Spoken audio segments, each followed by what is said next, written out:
Bonjour, bienvenue à l'émission La Parole Vivante. Merci de nous faire part de vos commentaires et de vos questions. Elles sont importantes pour vous et pour nous aussi, car ça garnit nos émissions. Et aujourd'hui, on répond à une question venant du Cameroun, de l'Afrique, mais nous en recevons de partout, de la Chine, de l'Europe. Continuez à nous appeler, à nous écrire via Internet. Bonjour, Jeff. Bonjour, Régent. Oui. Aujourd'hui, on répond à la question: quelle différence y a-t-il, s'il y en a une, entre la conscience et le Saint-Esprit? On pourrait rappeler que c'est un deuxième, parce qu'on a fait une première, la précédente était sur la conscience, et là, on va mettre plus d'emphase sur le Saint-Esprit. Bonjour, Roland. Bonjour Régent, bonjour Jeff. Bonjour. Et on va essayer de comprendre justement comment le rapport entre la conscience et l'esprit, et c'est quoi le travail de l'esprit Comment dans le est-ce cœur de que tout l'homme. cela fonctionne, là? Ouais, la mécanique. Oui. Aujourd'hui, le sujet. Y a-t-il une différence? Il y en a une entre la conscience et le Saint-Esprit. C'est le thème que nous abordons aujourd'hui à l'émission La Parole Vivante.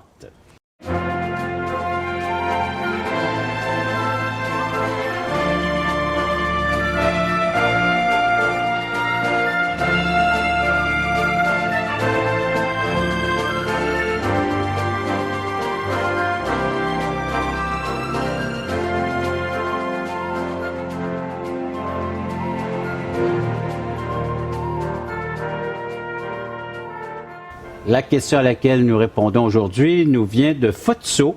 En droit, c'est Douala, Cameroun, Afrique. Et la question la voici, chers amis. S'il vous plaît, quelle est la différence entre la conscience et le Saint-Esprit? La voix de la conscience peut-elle s'assimiler à celle du Saint-Esprit? Bonne question, hein? Moi, je dirais la première chose, on ne peut pas assimiler la voix de la conscience et le Saint-Esprit. La voix de la conscience appartient à l'homme parce que Dieu l'a créé avec une conscience à l'intérieur, du bien et du mal. Comme Jeff le disait, il faut qu'il soit réconcilié avec lui-même. Il y a une unité avec lui-même. Il ne peut pas être divisé avec lui-même. Mais quand Dieu donne le Saint-Esprit, c'est parce que c'est une promesse que Dieu nous fait. Il ne nous laisse pas orphelins. Il nous donne l'Esprit pour que cet Esprit puisse nous conduire dans toute la vérité. Oui, nous répondons au deuxième volet de la question Absolument. au sujet du Saint-Esprit parce qu'il y a eu une première émission au sujet de la conscience. Et on décrit ensemble le Saint-Esprit. C'est quoi? C'est qui? Bien, le Saint-Esprit, différemment de notre conscience, c'est une partie de nous-mêmes, comme on le rappelle. Hein? Tandis que le Saint-Esprit est la troisième personne de la Trinité, de Dieu. Donc, comme Dieu, le Père, nous a donné le Fils a accompli une œuvre pour nous, nous a rachetés. Et parce qu'il nous a rachetés, il nous a maintenant accordé la troisième personne de la Trinité en nous, le Saint-Esprit. Donc, c'est une personne. Cette personne, comme la personne du Fils enseignait, dirigeait les disciples du début, et que Jésus avait même dit, « Vous êtes avantageux que je m'en aille. » Oui, c'est toute une... Oui, hein? Imagine, il vous est avantageux que je m'en aille, puis eux voulaient le garder pour eux. Et pour que lui vienne, le Saint-Esprit. Voilà l'avantage. L'avantage. Et c'est là que le Saint-Esprit va produire en nous cette nouvelle dynamique, la communion rétablie avec Dieu, parce que c'est pour ça qu'on est racheté. Si on est racheté, si on est pardonné, si on est réconcilié à Dieu, c'est pour rétablir une relation, et Dieu établit sa relation par le Saint-Esprit et par la parole. Parole autant faite chair qui a été donnée pour nous que la parole écrite. Je pense, Jeff, il faut rappeler absolument notre vérité. Nous avons eu besoin de Jésus-Christ pour le salut, parce qu'il est impossible à l'homme de se sauver par soi-même. Et nous avons besoin de l'Esprit, parce qu'il est impossible à l'homme de produire les œuvres de Dieu, ou les fruits que Dieu a à Satan, ou les transformations. C'est pour ça que Dieu donne. On n'est pas des orphelins, parce que Dieu nous donne l'Esprit, afin d'opérer justement ce renouvellement, cette vision renouvelée, cette pensée qui est renouvelée, mais par l'Esprit. Donc, l'Esprit doit venir nous enseigner, nous diriger, nous former dans cette nouvelle pensée qui est la volonté de Dieu, qui est la justice de Dieu. Donc, l'Esprit, là, il y a une mission. Et la mission, c'est de dire, va habiter mon enfant, éduque-le, forme-le, redresse-le et prépare-le. C'est ça fondamentalement. Donc, il le fait comment? Si je comprends bien, il y a bel et bien une différence entre la conscience Absolument. et le Saint-Esprit. Ouais. Oui, mais c'est vrai que leur activité, pour nous, dans notre expérience, peut quelquefois se ressembler. La conscience, encore une fois, maintient l'unité de l'homme avec lui-même. Le Saint-Esprit va maintenir l'unité de cette communion rétablie, comme Paul nous rappelle dans Éphésiens chapitre 4. cette restauration. Oui, puis il va nous rappeler à l'ordre, en maintenir cette unité par un lien de paix, par exemple. Il va aussi nous rappeler, nous mettre sous conviction de péché, ce qui ressemble aussi à l'activité de la conscience. Mais plutôt que d'être que pour nous-mêmes, de se garder unité envers nous-mêmes, c'est vraiment de se garder dans la communion avec le Père. Et on avait vu, un premier temps, que la conscience peut m'induire en erreur. Oui. Le Saint-Esprit, lui, Jamais. jamais. Jamais. Parce que comment on peut garantir que le Saint-Esprit, par exemple, nous parle? Comment le Saint-Esprit peut nous diriger? Comment on sait que c'est lui? Ça ne sera pas par des voix en passant. OK, là, il faut qu'on mette ça Donc, clair. entendre des voix, puis dire Dieu m'a parlé. On entend des voix de manière phonétique, là, ou même il peut y avoir des dérangements psychologiques, et ça, c'est pas du tout selon ce que les Écritures nous enseignent. Il nous rappelle la parole. Il vous rappellera ce que je vous ai enseigné. Il va ramener et il illumine. Il rend accessible à notre intelligence. C'est comme si, ça y est, on comprend ce que la parole donnait. Et on peut vérifier par la grammaire, parce qu'il y a des règles objectives pour vérifier. Mais non seulement on peut vérifier objectivement, mais on sait que cette lumière maintenant nous éclaire. On comprend. On comprend la sagesse de Dieu dans sa loi. On la comprend. Et personnellement, il m'est arrivé, moi j'ai lu la parole de Dieu pendant 6 ans. Et je l'ai expliqué, j'en ai parlé. Mais lorsque la lumière vient, c'est comme si il y a quelque chose de tout à fait nouveau. Ta compréhension est nouvelle, ta vision du monde, tes rapports sont nouveaux. Tout devient nouveau. Si je Parce que c'est comprends, l'œuvre de Dieu. Sinon, tu vois rien. nous dépendons du Saint-Esprit pour connaître Dieu. Absolument. Ça, c'est sûr. Ouais. Sans lui, on peut pas... même sans le Saint-Esprit, on peut même pas saisir le salut que Dieu nous offre en Jésus-Christ. Et peut-être après la pause, on pourra voir le premier ministère du Saint-Esprit lorsqu'il est envoyé vers le monde, vers nous et le monde. Qu'est-ce qu'il va faire? Et après, on va voir qu'est-ce qu'il fait dans le croyant, celui qui est racheté, celui qui, donc, devient, on pourrait dire, le temple de ce Saint-Esprit. Juste avant de poursuivre dans le vif du sujet, invitons nos téléspectateurs et nos auditeurs via Internet à nous écrire, à nous appeler. Voici comment le faire. Tout d'abord, par téléphone, 1-877-l'Espoir, 1-877-537-7647 ou via Internet, 2 sites à retenir, 2 adresses, espoir.ca et toutchrétien.com. Et nous tenons à vous préciser que ce sont des services tout à fait gratuits. Commentaires, vous réagissez à ce que vous entendez présentement, faites-nous en part et nous allons pouvoir donner suite à votre demande. Christ a dû mourir pour nous. Maintenant, tous ceux qui refusent Christ, qui négligent cette bonne nouvelle, qui s'en moquent, est-ce que vous pensez qu'ils vont échapper le jugement de Dieu quand le Fils bien-aimé de Dieu lui-même n'a pas échappé le jugement de la justice de Dieu?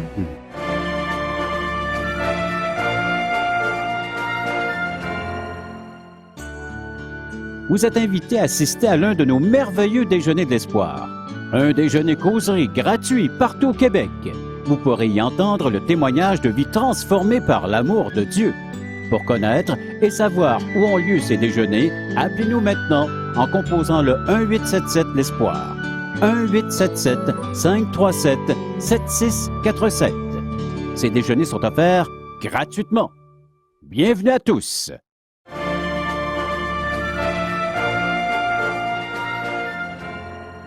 Nous regardons ensemble quelle est l'œuvre ou le travail du Saint-Esprit maintenant, présentement. Un des meilleurs textes pour résumer cette réponse, c'est Jean 16.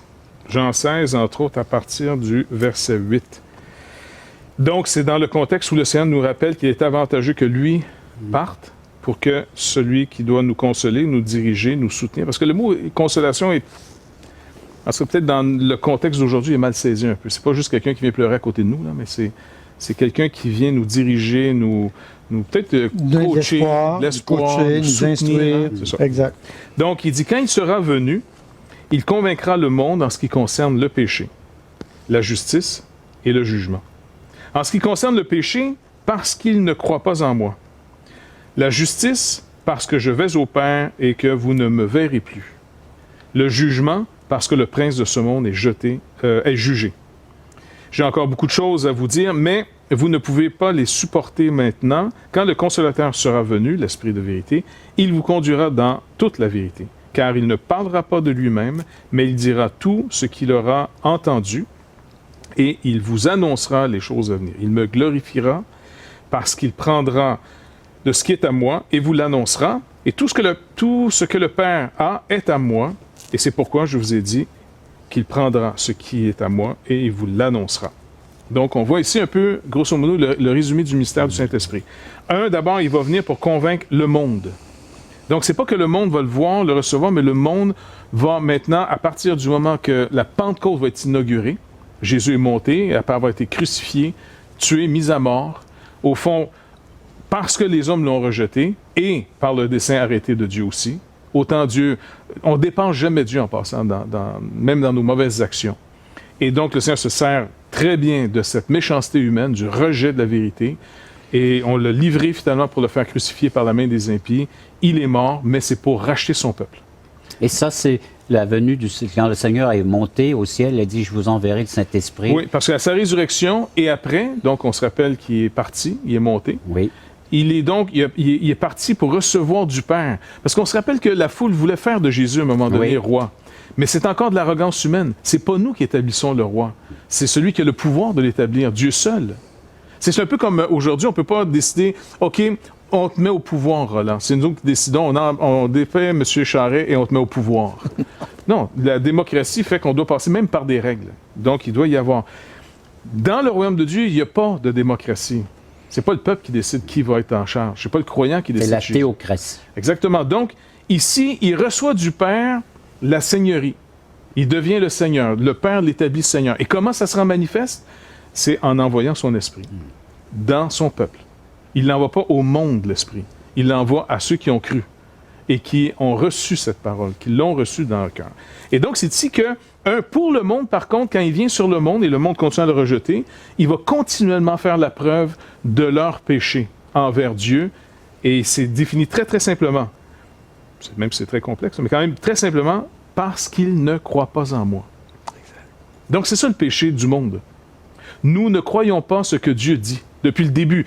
Lorsqu'il nous parlait des choses physiques, on ne le croyait pas, on en faisait des choses divines. C'était l'idolâtrie chronique de l'époque. Maintenant, finalement, que le Seigneur nous a affranchis, on ne croit plus des choses divines, on en fait des choses physiques. On est vraiment chroniquement contradictoire sans arrêt. Et le monde est complètement disqualifié. Le jugement, la justice, si Christ a été crucifié, si Christ est mort pour racheter son peuple, l'Épître aux Hébreux nous dit, mais comment échapperons-nous en négligeant un si grand salut? Écoutez, si Dieu n'a pas épargné son propre Fils en ce qui concerne la justice, parce que c'est comme, la transaction est la suivante. Pour racheter un peuple de pécheurs, nous, personne ne peut être sauvé par ses mérites, donc c'est Christ qui doit racheter, il doit payer. Le salaire du péché, c'est la mort. On a péché. Christ a dû mourir pour nous. Maintenant, tous ceux qui refusent Christ, qui négligent cette bonne nouvelle, qui s'en moquent, est-ce que vous pensez qu'ils vont échapper le jugement de Dieu quand le Fils bien-aimé de Dieu lui-même n'a pas échappé le jugement de la justice de Dieu? Et on peut ajouter dans l'élément justice, on peut ajouter que quand il dit que le Fils retourne au Père, il s'est assis sous le trône du Père, c'est que Dieu a agréé le sacrifice du Fils. Ouais. Et que justice a été faite en Jésus-Christ. Et le résultat, c'est que le jugement a eu lieu, a été prononcé. Le prince de ce monde, on se rappelle finalement que Jésus nous parle souvent d'un ennemi, un adversaire, l'accusateur des frères. Et il est jeté hors du monde. En d'autres mots, il est disqualifié. Il peut, à n'importe quel moment, son autorité est brisée. C'est pour ça qu'il peut y avoir des réveils religieux, des réveils que les gens se tournent, des foules se tournent vers Christ dans certains pays. Et des Ça se produit Ça se produit dans d'autres encore. continents. Oui, ça se produit. On en voudrait un pour le Québec, on serait dû, là. Mais voilà. Ça serait ça, c'est l'œuvre du ministère. Dans son gros mot. Dans le sens le plus large, on verra après, dans le croyant lui-même, parce qu'il va se développer quelque chose après. Très intéressant. À vous de réagir maintenant à vos propres propos, vos commentaires, vos questions. On aimerait les recevoir. Vous le faites par téléphone, 1-877 l'Espoir, 1-877-537-7647 ou via Internet espoir.ca, toutchrétien.com. Et sans l'Esprit, il n'y a pas de vie chrétienne. Et encore une fois, c'est l'Esprit qui accomplit le plan de Dieu dans notre vie. C'est l'Esprit qui révèle sa volonté. C'est l'Esprit qui donne la force d'obéir. Parce qu'on n'a aucune force en nous. On n'a aucune sagesse en nous. Et il faut être soumis à l'Esprit. Il faut marcher par l'Esprit.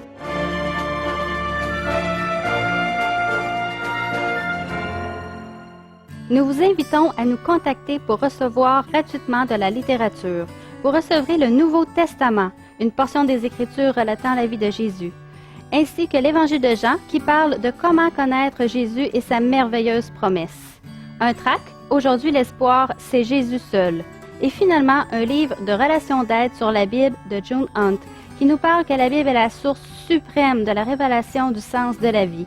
Alors n'hésitez pas à appeler, c'est gratuit.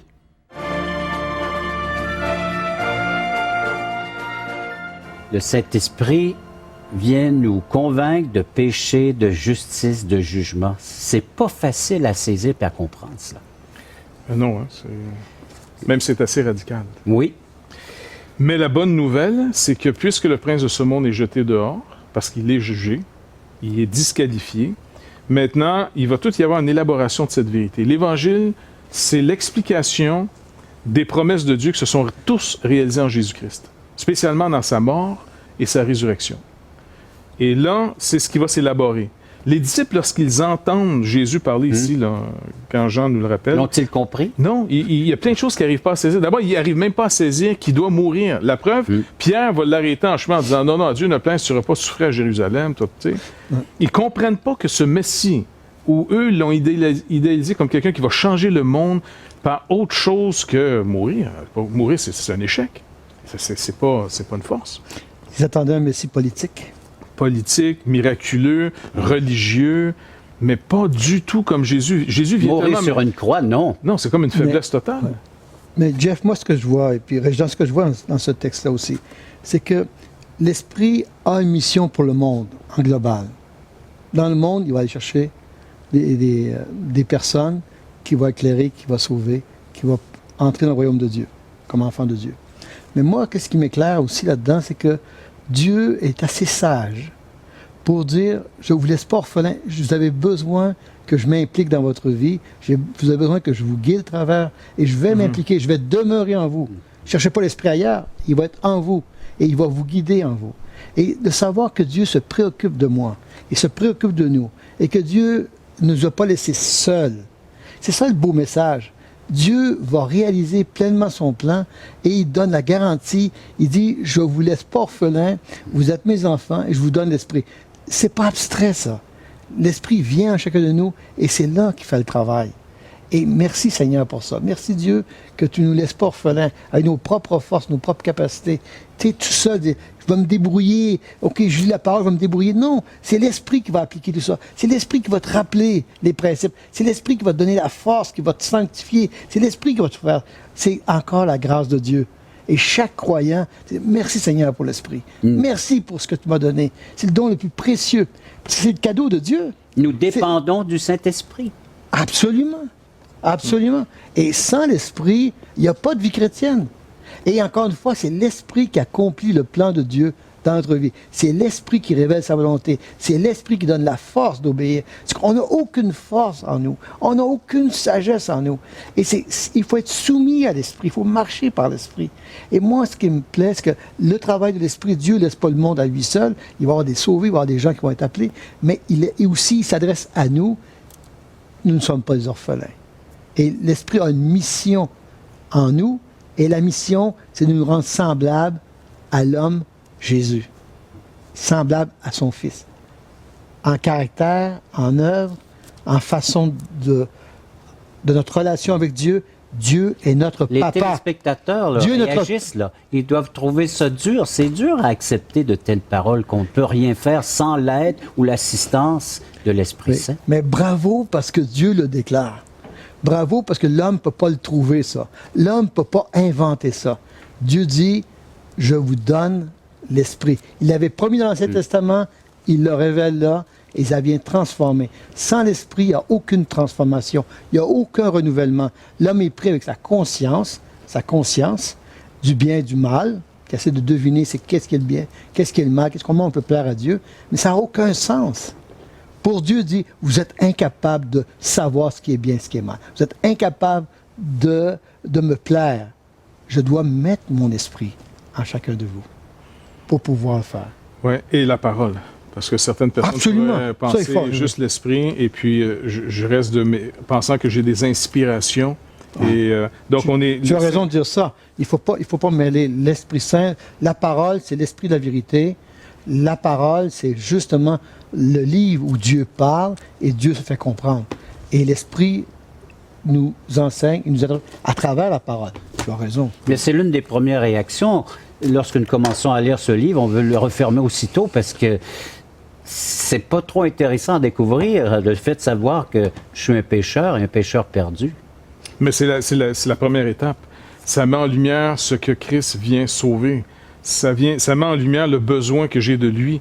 Maintenant, si j'accepte la première étape qui est négative, c'est vrai, mais à me réjouir parce que j'ai des promesses. J'ai la certitude qu'un Dieu qui m'aime me dit ces choses-là. C'est pas un ennemi. Je suis pas devant l'accusateur des frères. Là. Je suis devant celui qui met en lumière mon besoin, et qui veut me sauver, m'a montré son amour à la croix du Calvaire, et il me rachète. Et il me donne le meilleur, son esprit. C'est incroyable de penser que Dieu, créateur de toutes choses, sauvant Jésus-Christ, habite en moi. Donc c'est incroyable d'amour qui se révèle, se manifeste à travers les écrits par l'Esprit Saint, qui veut bien accorder à quiconque croit en lui. Vous nous faites part de vos commentaires et après la pause, on vous revient avec la question d'un de nos téléspectateurs. Le Saint-Esprit ne me parlera jamais hors de la volonté de Dieu ou de la pensée de Dieu.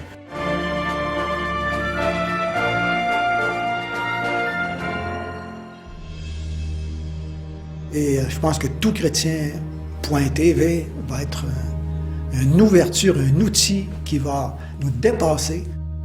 Et tous les espoirs sont permis. Toutchrétien.com est donc là pour rester et grandir.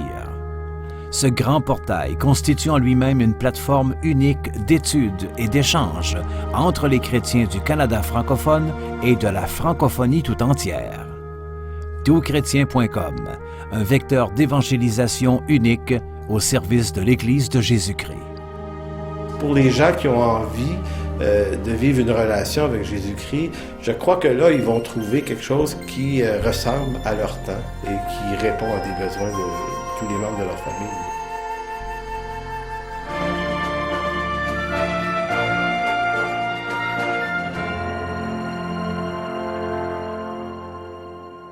En espérant que cette émission réponde à la question de M. Fotso de Douala, Cameroun, Afrique, via le site téléespoir.org, il nous a rejoint. La question, la revoici. S'il vous plaît, quelle est la différence entre la conscience et le Saint-Esprit? La voix de la conscience peut-elle s'assimiler à celle du Saint-Esprit? Quelle serait la conclusion? La réponse est on ne peut pas confondre. On ne peut pas confondre le travail de l'esprit et le travail de la conscience. C'est deux choses, mais le travail de l'esprit est de beaucoup supérieur au travail de la conscience. Et sans erreur. Et sans erreur. Le travail parfait. C'est le travail parfait de Dieu, c'est l'action de Dieu. Donc, pour ce monsieur, il faut dire, avec beaucoup de sincérité, ne mélangeons. Il n'y a aucune confusion entre la conscience. La conscience, elle est conditionnée, notre conscience est conditionnée par notre culture, par notre éducation, parce qu'on déclare bon ou juste. Ou disons, on est affecté par ça. On est affecté. Et puis, fondamentalement, elle a la loi de Dieu écrite. Ouais. Donc, c'est ce qu'elle capte, mais elle est affectée énormément par les circonstances. Elle est corrompue, c'est ça. Ouais. D'accord. Mais son organe premier, c'est-à-dire sa fonction première à la conscience, c'était de nous garder un avec nous-mêmes, pas en contradiction avec notre propre nature. Et l'œuvre du Saint-Esprit est surtout de ne pas nous mettre en contradiction avec l'œuvre de Dieu pour nous. Donc, de maintenir cette unité dans l'œuvre de Dieu. Un peu ce qui est marqué dans Éphésiens, là, garder l'unité produite par le Saint-Esprit, par le lien de paix. Là. Tu sais, cette unité est produite déjà par le Saint-Esprit. Et ça mortifie après ça, cette autre activité, ma propre justice versus celle de Dieu. Ça joue dans le croyant après. Ça serait peut-être un autre thème à élaborer, mais le Saint-Esprit va toujours, encore une fois, parler à partir des Écritures. Donc ça, c'est peut-être quelque chose qu'il faut rappeler, parce qu'il y a beaucoup de danger souvent de s'égarer où des gens pensent que le Saint-Esprit leur parle, mais si on leur demande une justification, comment peux-tu me prouver que c'est Dieu qui t'a montré ces choses? Le croyant devrait toujours, par les Écritures, montrer finalement ce qu'il en est. Le Saint-Esprit ne me parlera jamais hors de la volonté de Dieu ou de la pensée de Dieu. Non, parce que il est là plutôt pour me la rappeler. La rappeler, l'illuminer, la rendre accessible, nous l'expliquer, mais c'est la foi communiquée au sein une fois pour toutes. La foi, c'est ce qu'on doit croire. Le texte... On n'a pas ajouté. C'est ça. Et la conscience ne peut pas ajouter. Exactement. Si ma conscience décide de dire, par exemple, dans mon époque, je ne sais pas moi, la liberté sexuelle qu'on se donne aujourd'hui, par exemple, on s'est donné une liberté. Est-ce qu'elle est biblique? Non. Alors elle est condamnée par Dieu. Point.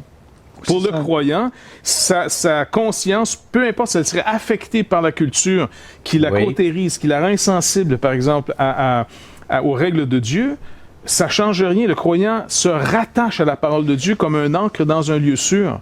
Et là, il reste ancré en disant, non, Dieu a défini ce qu'il en est, je reste attaché à ces choses. Une des choses qu'on voit actuellement, c'est que souvent le chrétien, celui qui a fait l'expérience de Dieu, qui a compris certaines parties de la parole de Dieu, il revient à ses anciens chaînes de pensée. Il y a un problème, difficulté, soit relationnel, dans tout.